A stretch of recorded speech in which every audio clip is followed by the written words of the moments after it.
Hello, and welcome to Tech Connects, Dice's podcast where we dig into topics on tech hiring, recruiting, and careers that matter to you. I'm your host, Nick Kolakowski. Our latest guest has been on the show before, Katrina Collier, a recruiting expert who's an author, speaker, mentor, and facilitator specializing in the human side of talent acquisition. Her passion is ensuring that recruiters and companies deliver a great candidate experience. Her latest book is titled Reboot Hiring, and it focuses on the ways that executives, managers, and other business leaders can effectively reboot a hiring process that's only gotten more complicated and expensive in recent years. As you'll hear during our discussion, Katrina thinks that AI isn't solving every issue confronting talent acquisition experts and recruiters right now. Instead, companies seeking to hire the best talent need to concentrate more than ever on the human side of things. Let's listen in.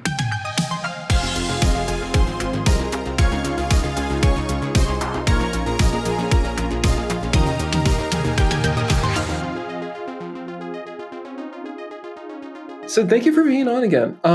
You were actually our first guest on the podcast. This would have been back in 2022, who wasn't the CEO of Dice. And it was an amazing conversation. And given the sheer rapidity of how everything is changing in the talent acquisition and the recruiting and the hiring space and the tech space with, generative AI and everything else, I thought it would be good to catch up just because obviously there's been a lot going on. It seems like every day there's a new permutation in AI and so on.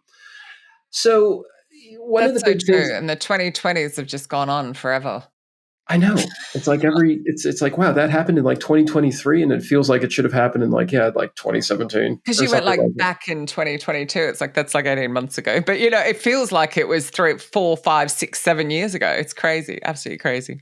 Yeah, it's nuts. And one of the things, it's obviously everyone's talking about it. They're talking about it to the point where I love technology, but even I'm getting a little bit sick of kind of the chatter over AI.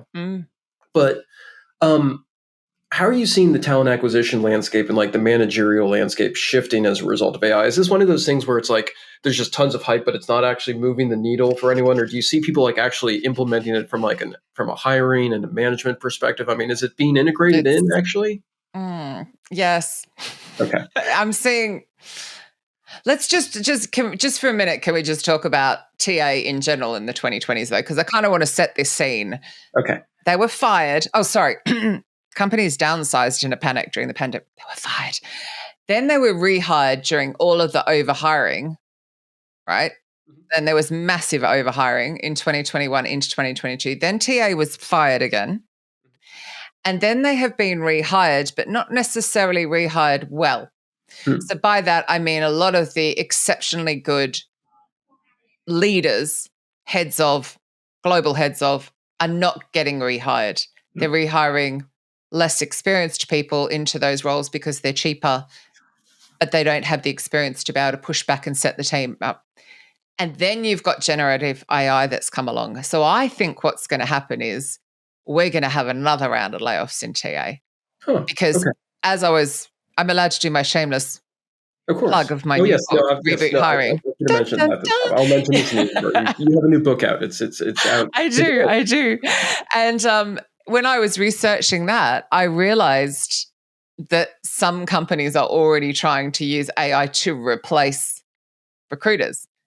Now, when I wrote my first book, I called it The Robot Proof Recruiter, a bit as a tongue-in-cheek joke, because I was like, yeah, there's no way, people recruiting people are weird, they're quirky, they do strange things, they have emotions. There's no way. But I am now seeing this, but they're an admin function. And if they've got weak leaders in the function who are not making the case for the value, absolutely it's going to happen. And it's not going to be a good thing because it's getting put in all the wrong places. So for example, the function itself using AI, a lot of the time they're using it for sourcing and parsing. So parsing is where you're matching the CVs against the job description. And that can create a lot of bias, believe it or not, because there's bias in the algorithms because of who uses generative AI and who created it, which is white men, majority of the time. Exactly. So there's like bias built in. I know, but when I say that, usually I get shut down. So I get concerned when it's used there. It's just a fact. It's just how it sits. Yeah. It is. And it concerns me. And then But there are places where it's great to use it. It's fantastic. Meeting notes, automation, like sending emails, follow-ups, making sure people are kept in touch with, transparency. Brilliant. Use it there. But that's not what I'm saying. And if you type into Google what is top of mind for CEOs, it's all about using AI to make more money, basically, keep shareholders happy, keep your investors happy, all this kind of stuff. So what are they going to do? They're going to look at talent acquisition on the spreadsheet and go, oh, that's a cost center. Let's cut them back some more and put AI in. And I'm just dreading it. I'm dreading it because there's human beings in the hiring process and they're getting messed about. So that was a long answer because I have a lot of opinions on. No, it's great. The tools can be very helpful. By the way, neither of my books were written using Gen AI. That's what I like to hear. It's good old-fashioned research. it's a little scary just because, I mean, you see this like when you go online and you're looking at like any sort of tech, not every tech website, obviously not every recruiting website, but there's also this sort of gray goo, as I like to call it, that's emerged where everyone's like just sort of slopping out this AI generated content, and it all reads the same because AI content is fundamentally an aggregate of the entire web, and it's just awful. One thing, so a number of years ago, I remember Amazon got into a slight kerfuffle when it developed an infamous bot that it thought was going to be able to effortlessly scan gazillions of resumes and instantly isolate the right people to hire for a particular position. And then, as you were just saying, it was discovered that there was an enormous amount of bias baked into the data set that it was using to learn from. Have you, I mean, in terms of this whole trend that you were just breaking down, have the algorithms gotten better? I mean, more companies are relying on these algorithms. Have the algorithms actually gotten better, or are we still smashing into these brick walls of bias and all these other issues kind of across? Probably, possibly. Actually, no idea. Yeah. Because that's not what's broken. What's actually broken is before that. And that's why I wrote Reboot Hiring. So if you take it back a step, you've got these job descriptions being matched against resumes. But these job descriptions, the managers spend far too little time writing them. Yeah. So Nick resigns, people go into a panic and they pull out the old job description from when you were hired and go, I need another Nick. And they don't need a Nick. So I know you've had Steve Levy on, and he contributed to this, of course. He contributed to both my books, bless him. And he's got that great question. How do you know at the end of 12 months you've hired the right person? So that's his question he asks managers in the intake, or as I'm calling it, the recruitment alignment meeting. So let's start at the very beginning. Like, do we need to be hiring? Are we sure we need to be hiring? Is there anyone internally we should be promoting and backfilling? Like, all of that should happen first. Then it is, okay, right, how will we know? Like, let's look forward. Nick's leaving. We now have an opportunity to get a slightly different shape in. Let's look forward. So this is before we even get to the matching tools and the putting it out there. Can we actually write a job description that is more accurate? And what that would also mean is the poor people in the hiring process would be treated better because the company would know who they were looking to hire. Yeah. That would also help, like almost. But do you know what? Sometimes they use AI to write the job description. Oh no, that's bad, because then it's like, again, it's an aggregate. You're getting every job description. Yeah, and it's like it doesn't even describe who you need. You've got to really take the time. And the funny thing is, which is I think I've made the case for in this, if the managers spend the time at the beginning, and they spend 3 hours thinking about who they want, rather than 10 minutes. They will save so many hours down the line interviewing all these people who they're like, well, they're not quite right. Well, that's because you didn't take the time at the beginning to think it through. And it's crazy. And then also they'd have fewer rounds of interviews, they'd have fewer assessments, they'd have fewer everything because they'd know exactly who they needed.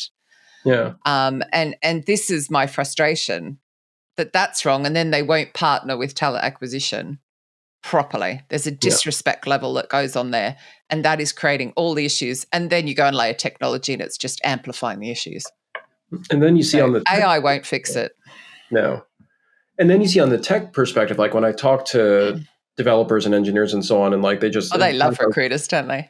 No, I mean, it's more that, like, for example, I was talking to a cybersecurity analyst who's a friend of mine the other day, and Yeah. he was just talking about how he was looking at a job posting, and it was listing whoever had written it had decided to dump something like 50 different skills, some of which had nothing to do with cybersecurity, some of which were horribly outdated, but they were trying to your point, because they hadn't thought it through, they were trying to, like, kind of cast out the widest net possible. They just pulled in every term, hoping to get every possible candidate, and they figured, I guess, that they'd somehow find somebody in that enormous pile who would fit their needs. And And you think that all the that effort could was just, be desperation, or it could be that the manager won't listen.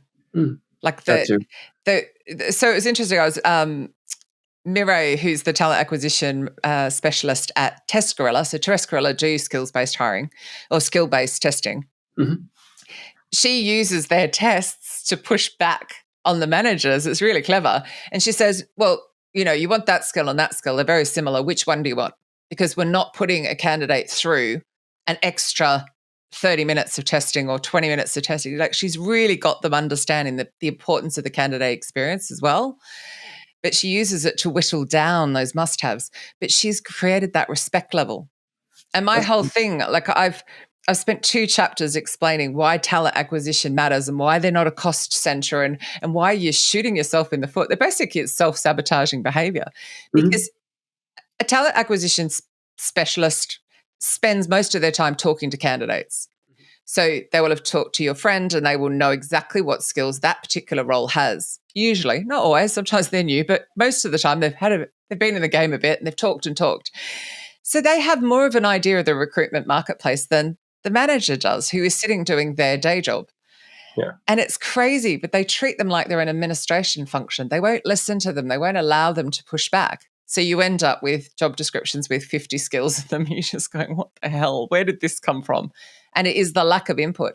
But there's also something else that's interesting. Here in the UK, it is some staggering figure, like 80% of managers are accidental managers. So they're a great engineer. So the company promoted them and then didn't support them. So they can't even manage a team, let alone know how to actually articulate who they need to hire. And it's like this all snowballs on to everything that we then see. So I can't even begin to imagine some of the job descriptions you get on Dice. It must be quite interesting. But it will just show that there's a problem at the beginning of the process. What's that phrase that everybody rises their level of incompetence? Yeah, eventually. So in your book, I'm curious. So, I mean, as part of all of this, and part of, you have your accidental managers and your AI obsessed executives and so on. In your book, you mentioned that managers and business leaders need to reset and reboot their thinking when it comes to hiring. This is everything we've just been talking about. I assume that's part of it, where it's like, go back to basics, think it through, don't engage in the rest of this whole process spiraling down. Yes. Stop. Take a moment. Like, just stop. I get it. They're under so much pressure. Like, it's, how can I cut costs using AI? Well, you could stop having ridiculous interview processes. I mean, if they started thinking about, gosh, we're having 5 and 6 rounds of interviews, and I'm sure your friends been through this, 5, 6, 7, 8 rounds. How much is that costing the business? Yeah. Nobody needs to have that many rounds of interviews. It's like, here's something you can do that costs you nothing to do. You just need to take some time to really think about it. Once you really know who you need to hire and you're sure you need to hire them, because let's stop the over-hiring and the over-firing, because it's ridiculous and it's unnecessary. Let's just stop it. Like, think. Once you're really sure, then you'll be able to identify that in a screening interview, a first round, and maybe a second. Like, you don't need any more than that. If you do, then your managers need interview training and things like that. Totally not my skill set, but there are people out there who do that. Like, but let's start at the beginning. Yeah. And literally do something that just involves your time to save so much money to the bottom line. It's funny because it seems that for a long time, like when I first started covering tech as a journalist, like way in the olden days, there was this obsession at the biggest tech firms like Google and so on with doing brain teasers. And like, for example, like one of the questions you got at Microsoft if you were applying for an engineering position is, why are manholes round? And the idea was that you were going to get the manager was going to get sort of some incisive look into your thought process and how you work through problems and blah, blah, blah. And probably in some cases, like those brain teasers were great.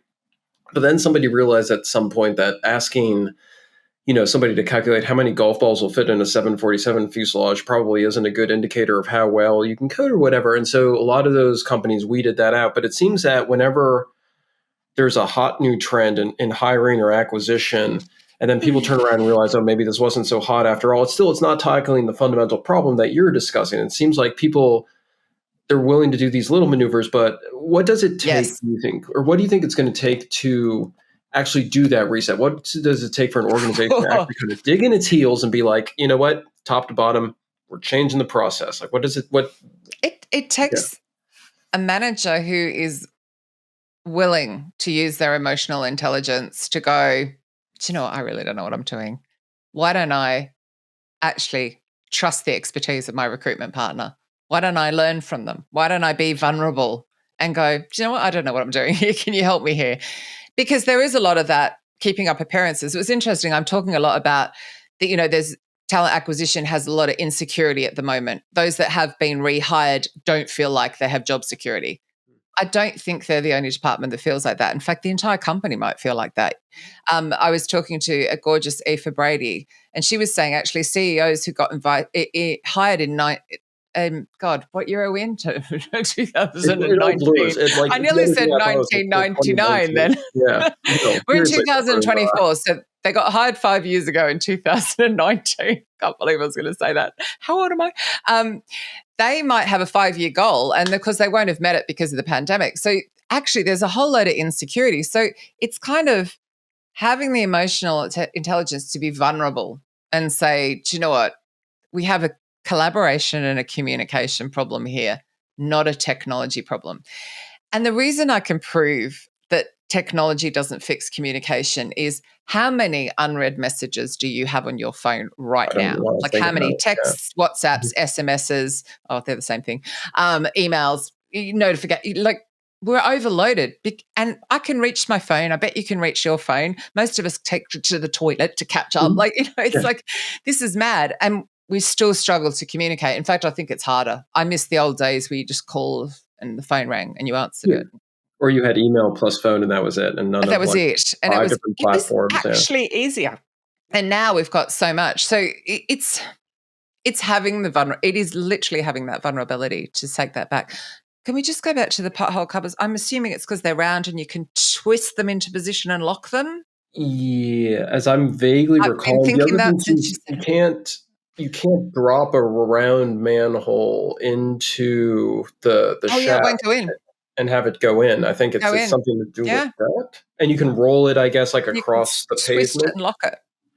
You roll it across the pavement as opposed to if it was a square. But but in New York, there are also square manholes. They're not manholes, but they're like they're utility covers in the street for electronic or whatever. Yeah, and so I mean, it's we have all sorts of shapes here, but yeah.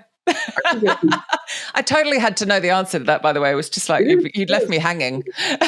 Sometimes I remember years ago, I was applying for a job as a journalist at a prominent financial magazine, and they didn't care about the writing samples. The only thing that they cared about was a test that they forced me and other applicants to go through, where we were expected to sit there and calculate the net worth of like the top 5 richest people in the world, and then like show our logic and our work behind that. And that was like that's not what I'd look for in a journalist. No, exactly. But I guess it was using, we had like, 10 minutes of internet access, and I guess it was supposed to show how you could like source and things like every company has their thing. Yeah. I mean, one thing I certainly say in here is personality tests. You do not use personality tests to rule anybody out. I mean, most of them are based on pseudo-psychology science kind of. I've probably just offended a few people. But please don't use those to rule people out. It's a bit like what you're talking about. Mm-hmm. Hard skills-based tests. Like, for a journalist position, can you spell and type? I mean, that's probably quite important, right? Yeah. Things like that. And I would be looking for sourcing skills if I was recruiting a recruiter. I would be looking for curiosity. That's the big one in both our roles I'd be looking for. And also, I was talking to another TA leader earlier who was telling me about interviews that she's conducting with recruiters who don't listen. You're just like, don't hire that person. That's scary. I mean, I know. It's the job. The job is listening. Asking questions and listening. Yeah. That's the job. Yeah. It was, yeah, wow. It was, that really shocked me.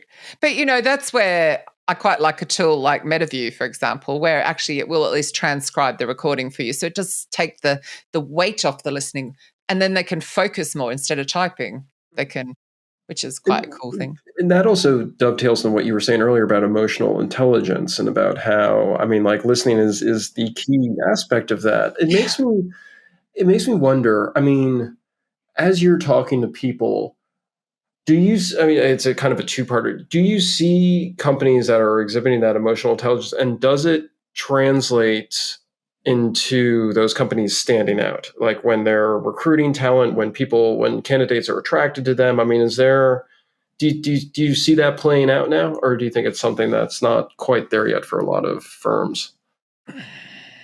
There's so many different ways to answer that. Which way do I pick? Try not to go in on the negative. I mean, I can't give you a specific Yeah, yeah, example, no but there worries. are Yeah, companies yeah. out there that do it well. And you can tell because their retention rates are high. Mhm. And that's the thing people often forget, actually. If you do a better job at the beginning, you get better retention rate. But they'll also have better, genuine Glassdoor reviews or genuine comments on Mhm. Blind App, which is hilarious.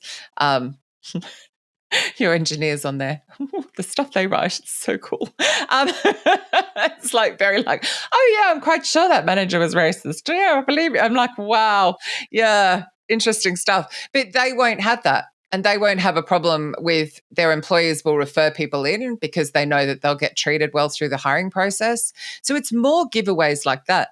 But, with candidate experience at the moment, unfortunately, it's a lot of talk. Yeah. Talent acquisition are just so up against it now.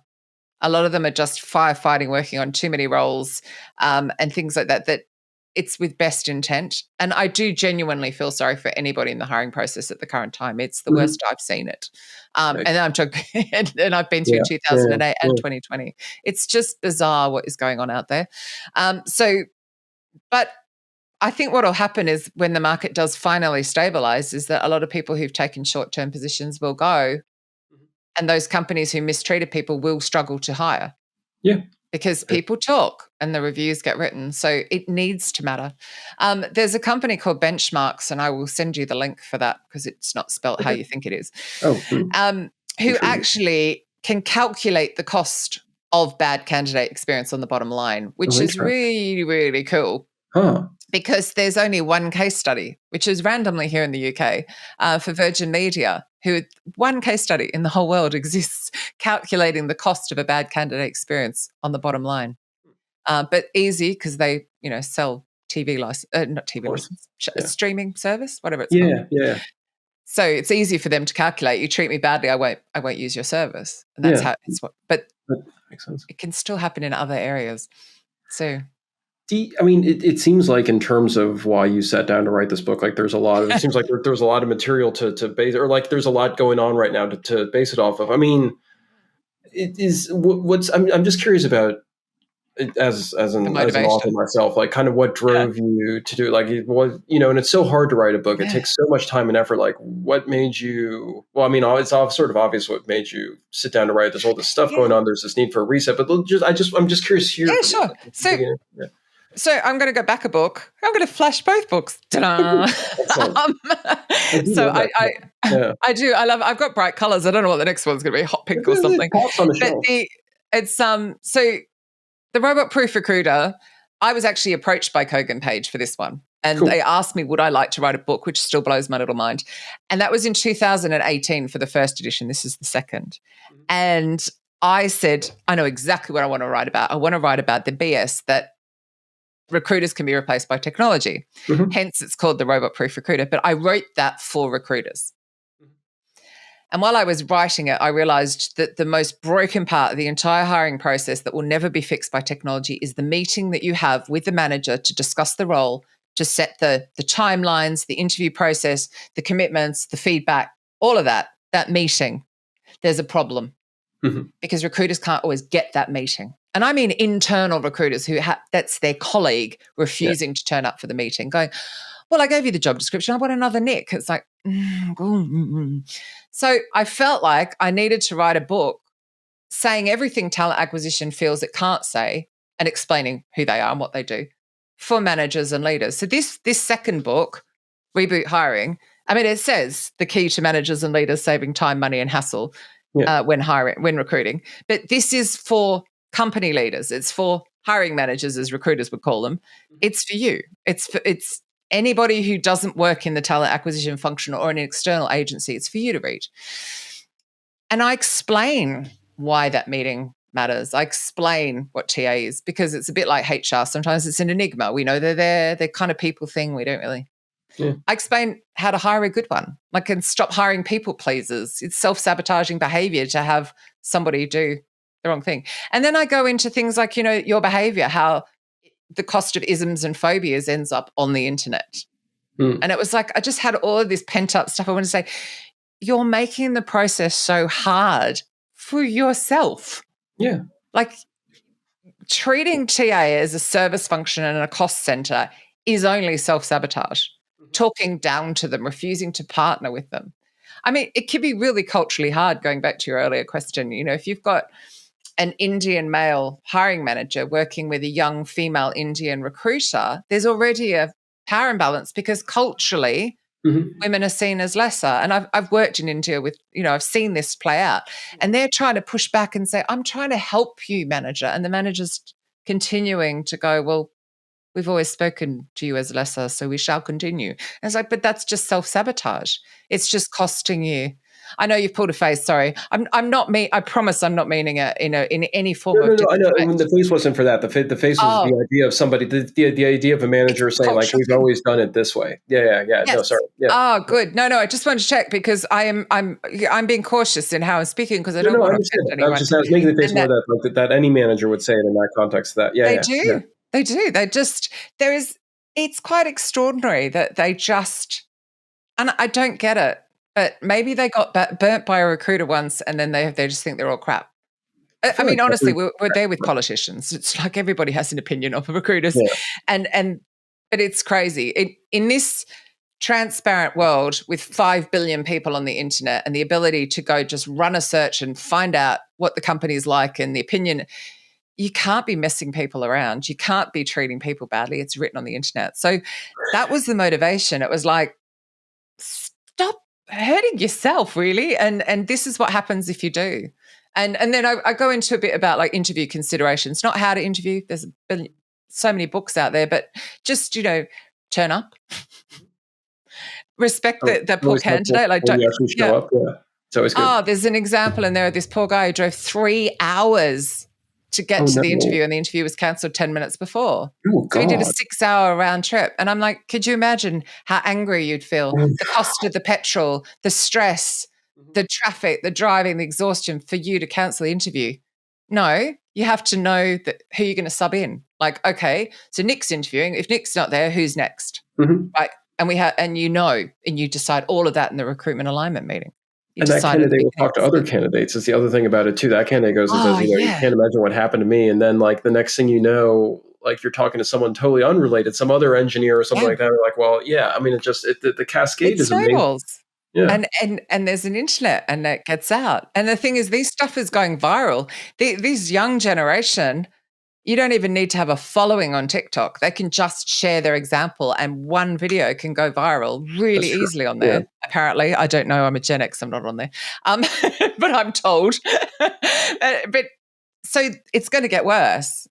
So that's so much of the motivation. But honestly, the biggest motivation is I was an underdog. I'm a survivor of child abuse, and I've actually written another book about that. And I'm always fighting for the underdog. Mm-hmm. So it's like, those poor job seekers, they do not need to be treated the way they're being treated. And it's all because of that. The beginning of the process sucks. Wow. Genuinely. I mean. She's ranting. No. It's wonderful. It's wonderful. On Reddit, I belong to a lot of recruiting forums, but also a lot of forums. Recruiting hell is just hilarious. Exactly. But you do see those screenshots where they're like, I interview, like whatever horror story of the day. And then you've got 500 people who are pouring in. Well, I've also got my horror story where I describe this. And then the next thing. Yeah. And then, they don't always name the company, but it just adds to this tension between recruiters and hiring managers and then candidates that hopefully, like, to the point of your book, like, hopefully there's, I'm not going to be Pollyanna-ish and say that, like, there's going to be, a magical reboot, and by this time next year, everything's going to be all grand and good, and, like, we're all going to figure this out. But these things like your book and so on, like, hopefully advance things forward. And it could gets you somewhere. imagine, though, look, they're job seekers, so this is probably ridiculous ask, but could you imagine if you're a job seeker who has some money left in your bank account, that you sent this to every CEO of every company that screwed you over? Could you imagine if they all started getting this and going, well, hang on a minute, you mean all I need to do is actually put some thought into this and be kind and not treat people like, I'm not allowed to swear, am I? Poo. I mean, you could, and sure. Get an Australian on a podcast and tell them not to swear. Keep it out. Beep, beep. Don't, that's actually really tame, the S word for me. But like, could you imagine the impact that could have? That would be my dream, because I need it to get to the C-suite. I need them to read it. I need them to open it and go, wow. Because actually the job seekers on forums like Recruiting Hell, they just don't understand that talent acquisition don't want to be treating you like that. Yeah. They don't. No. Some of them are scared to give feedback because sometimes they get their heads ripped off for it because they get bad feedback from the hiring manager and they don't know what to pass on, or they don't know how to pass it on, but again, they're up against it. So it's a mess. And I think this will help. I think this could plant some amazing ideas. I don't think it's going to fix it. Unfortunately, I think we're going to hit rock bottom first. Oh, no. Which I think would be great for agency recruiters, because not great for TA, who I think are going to get thrown out again. Companies will go try use AI. That'll fail. So they'll have to go to agency recruiters and staffing. You call them staffing in the US, don't you? Yeah, so they're going to have a little field day in the middle, and then they'll go, what are we doing? Look how much we're spending. And they'll rehire TA again. And by then you'll have lost the really great people, because they'll have just gone, enough, and that'll have changed profession, which is a shame. Once you've hit the bottom, then there's nowhere to go but up. Yeah, it's going to happen. Well, that was a lot of fun. Here are some key takeaways from our chat. First, the talent acquisition landscape has undergone significant changes due to the pandemic, economic fluctuations, and the rise of AI. Companies have overhired and laid off staff multiple times, leading to a chaotic and uncertain environment. It may take some time for this situation to sort itself out, but it also creates opportunities for recruiters and companies who are willing to approach their hiring challenges with emotional intelligence. Second, while AI offers potential benefits in talent acquisition, it can also introduce biases and challenges. It's important to use AI strategically and ethically, focusing on areas where it can add value, such as automation and data analysis. However, relying solely on AI can lead to suboptimal outcomes, especially when human judgment and emotional intelligence are crucial. Third, despite the advancements in AI, human interaction remains essential for successful talent acquisition. Managers need to develop strong relationships with their talent acquisition teams, listen to their expertise, and collaborate effectively. By prioritizing human connection and understanding, companies can create a more engaging and effective hiring process. Fourth, emotional intelligence is crucial for navigating the complex challenges of modern talent acquisition. Leaders must be willing to be vulnerable, admit their limitations, and seek guidance from their teams. By fostering a culture of collaboration and trust, leaders can create a more positive and ultimately productive work environment. We've covered quite a bit in this episode, so give it another listen if there's anything you missed. We'll see you next time, and remember, Dice is your best resource to find the tech talent you need to fill your open roles, and for tech professionals, the best place to grow your tech career.